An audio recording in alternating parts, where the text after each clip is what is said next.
Ford builds some of the best-selling and most trusted vehicles in the world. The F-150 has been the best-selling truck in America for over 40 years. The Explorer practically invented the family SUV segment. The Mustang is an American icon. And yet, hiding inside these vehicles, inside the very features that Ford engineers designed, tested, and proudly marketed, are some of the most reliability-destroying elements in the modern automotive world. These are not myths. These are not internet rumors.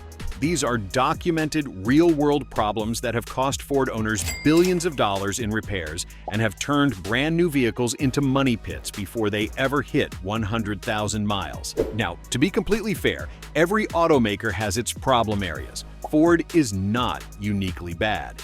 But Ford has a specific pattern of rolling out features and technologies that sound brilliant on paper and in press releases, and then fall apart in the real world in ways that are expensive, frustrating, and sometimes dangerous. And what makes it worse is that many of these features are standard equipment. You cannot opt out of them when you buy the vehicle. They come with the truck, they come with the SUV, and they come with consequences that Ford does not put in the brochure. So today, we are going through the most dangerous Ford features, the ones that actively destroy reliability, shorten the life of your vehicle, and hit your wallet the hardest. If you are a Ford owner, you need to know what you are dealing with. And if you are shopping for a Ford, you absolutely need to watch this before you sign anything. Let's get into it. Number 1. The Powershift dual-clutch transmission, Ford's most catastrophic engineering failure. We have to start here, because nothing in recent Ford history has destroyed more reliability, generated more lawsuits, or cost more owners more money than the Powershift dual-clutch transmission. This 6-speed automated manual transmission was fitted to millions of Ford Fiesta and Focus models from 2011 through 2016. And it is widely considered one of the worst transmission decisions any mainstream automaker has made in the modern era. The Powershift was marketed as a clever combination of a manual transmission's efficiency and an automatic's convenience. In practice, it shuddered, jerked, slipped, hesitated, and lunged in ways that made normal city driving genuinely unpleasant and, at times, unsafe. The dry dual-clutch design Ford used was fundamentally unsuited to low-speed stop-and-go traffic conditions. It overheated. The clutch packs wore out prematurely. The mechatronics unit, the computer that controls the clutch engagement, failed repeatedly. What made it truly dangerous to reliability was Ford's response. Rather than acknowledge the design flaw, Ford issued software updates and told owners the behavior was normal. Service bulletin after service bulletin recalibrated the transmission's behavior without fixing the underlying mechanical problem. Clutch packs were replaced under warranty, only to fail again because the root cause was never addressed. Owners were strung along for years while their vehicles deteriorated. Ford eventually settled a massive class action lawsuit covering hundreds of thousands of vehicles. But the damage was done. Many owners had already paid thousands out of pocket for repairs on vehicles that were fundamentally defective from day one. If you are looking at a used Ford Fiesta or Focus from this era, the Powershift transmission is reason enough to walk away. Number 2. The 1.0-liter EcoBoost, 3-cylinder big promises, fragile reality. Ford's 1.0-liter EcoBoost 3-cylinder engine was genuinely groundbreaking when it launched. It won Engine of the Year awards. It promised big fuel economy from a tiny package. It pushed the boundaries of what a small displacement engine could deliver. And then, in the real world, it started showing a failure mode that shook owner confidence to its core. Coolant mixing with oil through a failed coolant port in the cylinder head. The design of the 1.0 EcoBoost routes coolant through a port in the cylinder head in a way that, when the head gasket or the coolant port itself fails, allows coolant to enter the oil system. Coolant in your oil is catastrophic. It destroys bearing surfaces almost immediately. It turns your engine oil into a milky, non-lubricating sludge. And because the early symptoms are subtle, a slight sweet smell, a small amount of white smoke at startup, many owners do not catch it until significant engine damage has already occurred. This engine also suffers from a timing belt design, unusual in a modern engine, that runs through the oil system. When the timing belt fails or stretches, the engine can suffer catastrophic internal damage. And because the belt is submerged in oil, its condition is not something you can visually inspect without disassembly. Ford extended the service interval for this belt over time as they refined the design, but early owners dealt with premature failures that Ford was slow to acknowledge. The 1.0 EcoBoost is a remarkable engineering achievement in many ways. But its reliability track record, particularly in earlier versions, makes it a feature that comes with real risk attached. Number 3. The 10-speed automatic transmission, shudder, slip, and frustration. The 10-speed automatic transmission, co-developed by Ford and General Motors, was rolled out with significant fanfare as a major advancement in transmission technology. More gear ratios mean tighter spacing between shifts, which means the engine can stay closer to its ideal RPM for efficiency and performance. In a laboratory, it is impressive. On the road, for a significant number of Ford F-150 and Mustang owners, it has been a source of ongoing frustration and expensive warranty claims. The 10-speed's most notorious problem is shudder, a low-speed vibration that occurs during light throttle driving, typically between 20 and 50 miles per hour. It feels like driving over rumble strips. It is uncomfortable, distracting, and deeply unsettling when you are driving a truck that cost $50,000 or $60,000. Ford has issued multiple technical service bulletins addressing the shudder, and the primary fix in most cases is a transmission fluid flush combined with a software recalibration. But here is the deeper reliability concern. The 10-speed has an enormous number of internal components compared to a 6- or 8-speed unit. More clutch packs, more solenoids, more valves in the valve body, more opportunities for something to go wrong. When these transmissions do fail outside of the warranty period, the repair costs are staggering. A rebuilt 10-speed can cost $5,000 or more, and because the design is proprietary and complex, finding a shop with the expertise to do it correctly adds another layer of difficulty. The 10-speed has improved with each passing model year, as Ford has refined the software calibration and made internal component upgrades. But the early versions of this transmission in F-150s and Mustangs from 2017 through 2019 represent a known reliability risk that every prospective buyer should research carefully before purchasing. Number 4. Direct injection on EcoBoost engines, the carbon buildup time bomb. Ford went all in on direct injection across its EcoBoost engine lineup, and for good reason. It delivers better fuel economy, better power density, and cleaner combustion events. But direct injection comes with a serious long-term reliability consequence that Ford does not warn buyers about, and that many owners do not discover until their engine is running rough and losing power: carbon buildup on the intake valves. In a traditional port-injected engine, fuel is sprayed into the intake port, and that spray constantly washes the back of the intake valves, preventing carbon deposits from accumulating. Direct injection sprays fuel directly into the combustion chamber, bypassing the intake valves entirely. This means oil vapor from the PCV system, which is constantly circulating through the intake, coats the back of the intake valves with no fuel wash to clean it off. Over time, typically between 40,000 and 80,000 miles, these carbon deposits build up into thick, hard formations that restrict airflow, cause rough idle, reduce power, and hurt fuel economy. This is not a defect in the traditional sense. It is an inherent characteristic of direct injection technology. But Ford chose this technology, built it into millions of vehicles, and gave owners no meaningful way to prevent the buildup short of expensive cleaning procedures.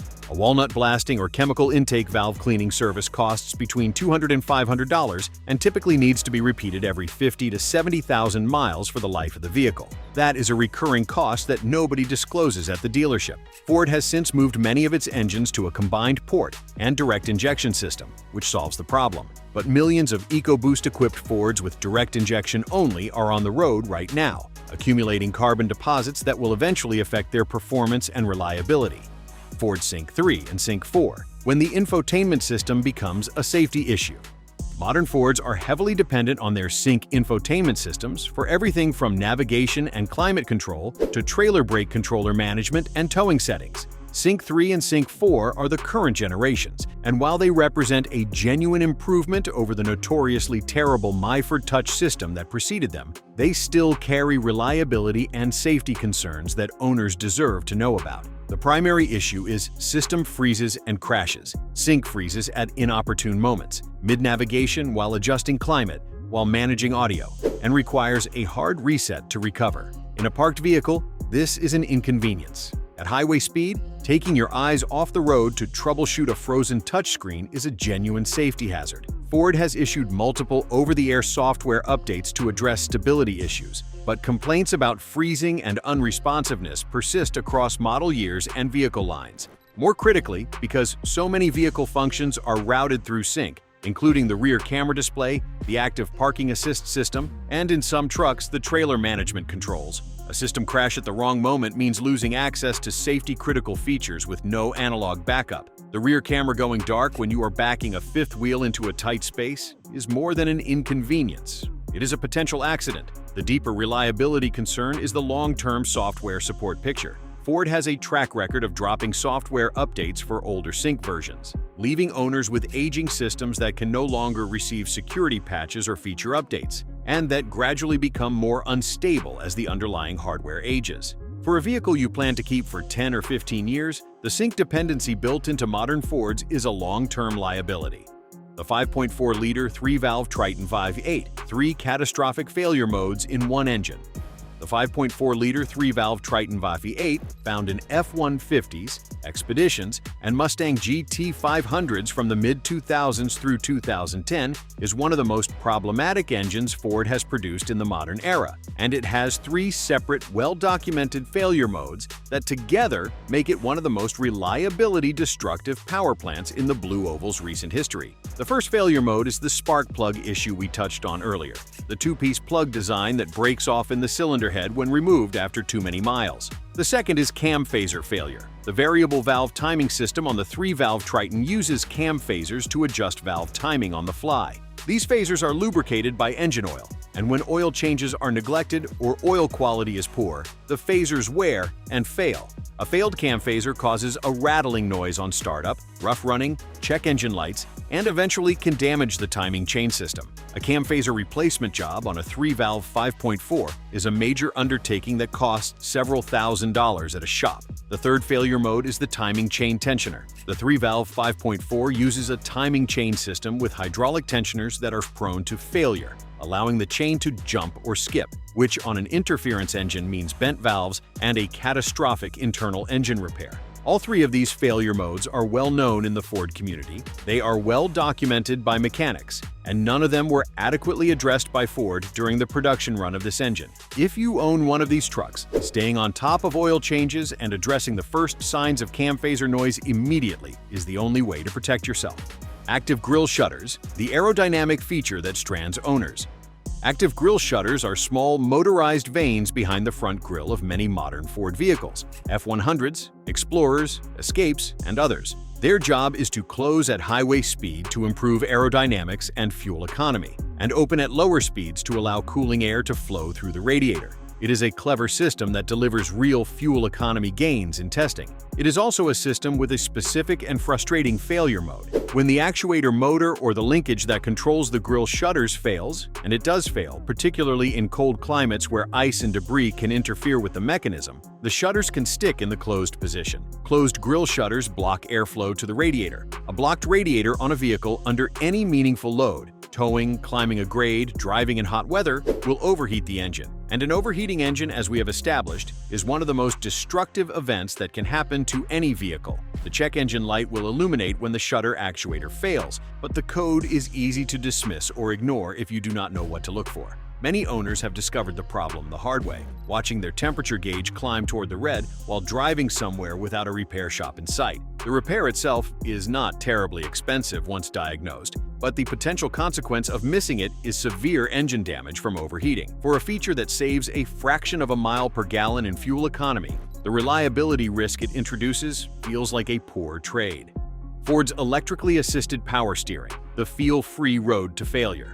Ford moved away from traditional hydraulic power steering to electric power-assisted steering across most of its lineup over the past 15 years. The advantages are real. Electric steering does not require a hydraulic pump driven off the engine, which saves fuel and eliminates the maintenance of a hydraulic system. But the electric steering systems on a number of Ford models, particularly mid-2000s through mid-2010s, F-100s and Mustangs, developed a failure mode that is both expensive and dangerous. The electric power steering motor and control module on these vehicles is prone to failure, and when it fails, it can fail in one of 2 ways. The first is complete loss of power assist. The steering becomes enormously heavy, which is manageable at low speeds but extremely dangerous at highway speeds when a sudden steering input requires far more force than most drivers are prepared to apply. The second failure mode is intermittent assist. The steering randomly cuts out and returns, making the vehicle's handling unpredictable. Ford issued recalls and technical service bulletins covering some of the affected vehicles, but the scope was not broad enough to cover all affected owners. Replacement of the steering gear or the EPAS module is expensive, and because these failures can be intermittent and temperature dependent, they are sometimes difficult to reproduce on demand in a shop setting. The reliability of your steering system is non-negotiable, and a feature that was introduced partly as a cost-saving measure introducing a new failure mode into that system is a serious concern. The MyFord Touch/Early Sync systems, the interface that made distraction dangerous. We finish where modern Ford's reliability problems arguably began, with MyFord Touch, the revolutionary and deeply troubled touchscreen interface that Ford rolled out across its lineup starting in 2010. MyFord Touch replaced traditional physical buttons and knobs with a touchscreen-centric interface that controlled climate, audio, navigation, phone integration, and vehicle settings. It was bold, it was forward-thinking, and it was, by nearly universal consensus, a disaster. The system was slow, unresponsive, and prone to full crashes that required rebooting while driving. Climate control, which in every previous Ford was a simple matter of turning a knob, became a multi-tap exercise on a screen that often did not register inputs correctly. Owners could not turn on the heat without looking away from the road for several seconds. Defogging the windshield on a cold morning became a distracted driving exercise. Consumer Reports, which had previously given Ford strong reliability scores, downgraded multiple Ford models specifically because of MyFord Touch's impact on reliability and usability. But beyond the frustration, the safety implications were real. A system that requires sustained visual attention to operate basic climate and audio functions while driving is a distraction system, not a convenience system. Ford acknowledged the problems and rushed software updates, but the underlying hardware was not capable of running the software adequately, and many early adopters were left with vehicles that never worked properly for years. Ford has moved on to Sync 3 and Sync 4, which are significantly better. But the lesson of MyFord Touch, that rushing complex technology into a vehicle without adequate real-world validation destroys both reliability and safety, is one that every Ford buyer should carry with them when evaluating the next bold new feature Ford puts in front of them. The bottom line: Ford makes great vehicles. That is not in question. But Ford also has a pattern, a documented, repeated, expensive pattern of bringing features and technologies to market before they are truly ready for the real-world demands that owners place on them every single day. The Powershift transmission, the 1.0 EcoBoost's cooling system, the 10-speeds shutter, carbon buildup on EcoBoost intake valves, frozen sync screens, failing cam phasers, stuck grille shutters, electric steering failures, and the MyFord Touch disaster that set the template for everything that followed. Knowing about these issues does not mean you should not buy a Ford. It means you should buy a Ford with your eyes wide open. Research the specific year and model you are considering. Know the known failure modes. Budget for the maintenance and potential repairs that the features on your specific vehicle will demand. And never assume that, because it is a factory feature, it is a reliable one. The most dangerous thing any Ford owner can do is trust that everything from the factory is fine and requires no attention. Because as this video has shown, some of what came from the factory is exactly what you need to watch most closely. We will see you in the next one.